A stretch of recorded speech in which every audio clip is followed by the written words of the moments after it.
वाङ्मय प्रेरणाप्रद दृष्टांत से सुंदर बोध कथा। शिवजी कहाँ से देते हैं।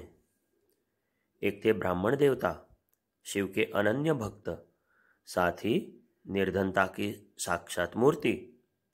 घर में भी सिवाय उनकी स्त्री के और कोई नहीं था। सर्दी गर्मी वर्षा कुछ भी हो, पंडित जी प्रातः काल 4 बजे उठते, नित्य क्रिया से निवृत्त होकर स्वयं पुष्प चुन लाते और फिर शंकर आराधना में निमग्न हो जाते। बेचारी स्त्री दूसरों का कूटना पीसना करके किसी प्रकार से पेट भरने का प्रबंध कर पाती थी। श्रावण का महीना था।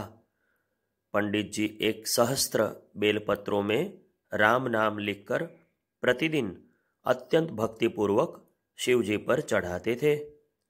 शिव संकीर्तन तथा नाना प्रकार से पूजा पाठ करते, तब कहीं सायंकाल में जाकर जल ग्रहण करते थे।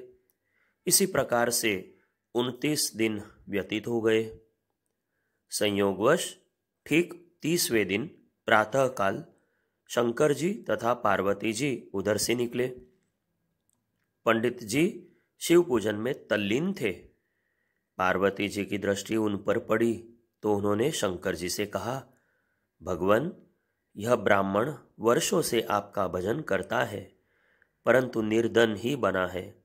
देखिए न, श्रावण भर इसने कैसी श्रद्धा एवं भक्ति से आपका पूजन किया है।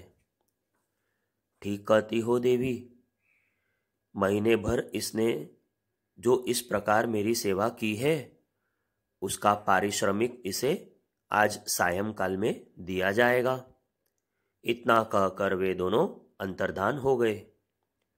संयोग तो देखिए, जिस समय भगवान शंकर तथा पार्वती जी में यह वार्तालाप हो रहा था, ठीक उसी समय एक करोड़पति व्यापारी लोभीमल उधर से कहीं जा रहा था। उसने शंकर जी का अंतिम वाक्य सुना तो वह बड़ा प्रसन्न हुआ और मन ही मन सोचने लगा, अरे यह तो बड़ा अच्छा सौदा हाथ लगा। शंकर जी उस ब्राह्मण को क्या कोई साधारण वस्तु थोड़े ही देंगे, सहस्त्रों लाखों का धन उसके हाथ लगेगा।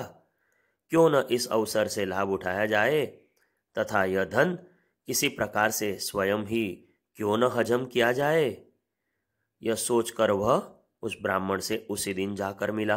बोला, महाराज, आप अत्यंत निर्धन हैं, अतः आपने श्रावण भर जो बेलपत्र शंकर जी पर चढ़ाए हैं, उसके बदले में आप 100 रुपये ले लें। उसका जो फल मिलेगा वह मेरा रहा। ब्राह्मण ने अपनी स्त्री से यह समाचार कहा तो वह बोली, प्राणनाथ, आप देखते ही हैं कि कैसी कठिनता से हम लोगों के दिन व्यतीत होते हैं। यद्यपि पुण्य बेचना अनुचित है, फिर भी विवशता सब कुछ करा लेती है। 100 रुपये मिल रहे हैं, यही सही, कुछ दिन तो आराम से कट ही जाएंगे। पंडित जी राजी हो गए। उन्होंने 100 रुपये व्यापारी से ले लिए और वह व्यापारी खुशी खुशी अपने घर चला गया।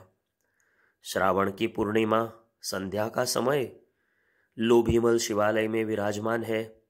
मारे प्रसन्नता के फूले नहीं समा रहे हैं। शंकर जी से असंख्य धन उन्हें जो मिलने वाला था। बैठे बैठे रात्रि के 10 बज गए। 11 का समय भी व्यतीत हो गया। अब उन्हें कुछ कुछ संदेह होने लगा। अरे, क्या शंकर जी भी झूठ बोलते हैं। 1 घंटा और व्यतीत हुआ। 12 बजे, फिर 1 भी बजा, परंतु कहीं कुछ भी नहीं। अंत में क्रोध में आकर उसने दोनों हाथ शिव मूर्ति पर पटक दिए। बोला, अरे तू भी अब झूठ बोलने लगा। दोनों हाथ उसी मूर्ति से चिपक कर रह गए। ज्यों ज्यों छुड़ाता त्यों त्यों और भी मजबूती से चिपकते जाते। अंत में बेचारा हार कर बैठा रहा। हाथ छुड़ाने में उसने बड़ा परिश्रम किया था, इससे उसे तत्काल ही निद्रा आ गई। स्वप्न में देखा कि वही शंकर जी त्रिशूल लिए हुए सामने खड़े हैं। वह भयभीत होकर उनके चरणों में गिर पड़ा। कहने लगा, महाराज, अब किसी प्रकार से मेरे हाथ इसमें से छुड़वाइए।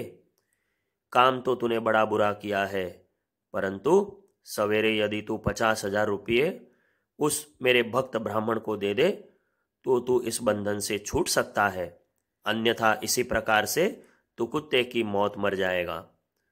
प्रातःकाल वही ब्राह्मण देवता शंकर जी की पूजा के लिए वहां गए तो देखा कि बेचारे लोभीमल बुरी तरह से मूर्ति से चिपके बैठे हैं। पूछा तो लोभीमल ने अपनी सारी कथा उनसे कह सुनाई। बोले, कृपा करके आप मेरे पुत्र से कहलवा दीजिए कि वह फौरन 50,000 रुपया लाकर मुझे दे जाए। वह रुपया शंकर जी ने आपको दिलवाया है। इस प्रकार से 50,000 रुपया जब उस शंकर भक्त को मिल गया तब उस व्यापारी के हाथ छूटे। ब्राह्मण ने वह धन कंगालों तथा अपाहिजों में बांट दिया। उस दिन से उसकी भक्ति शिव जी के प्रति और भी बढ़ गई। भगवान, आपने अपने उस भक्त को कुछ दिया नहीं? पार्वती जी ने एक दिन शंकर जी से पूछा। क्यों, दिए तो 50,000 रुपये। वह तो उस व्यापारी ने दिए, आपने क्या दिया? इसी प्रकार से ही तो मैं देता हूं, अन्यथा मेरे पास सिवाय भंग, धतूरा तथा नंदी बैल के और है ही क्या? पार्वती जी मुस्कुराई और चुप हो गई। जय गुरुदेव।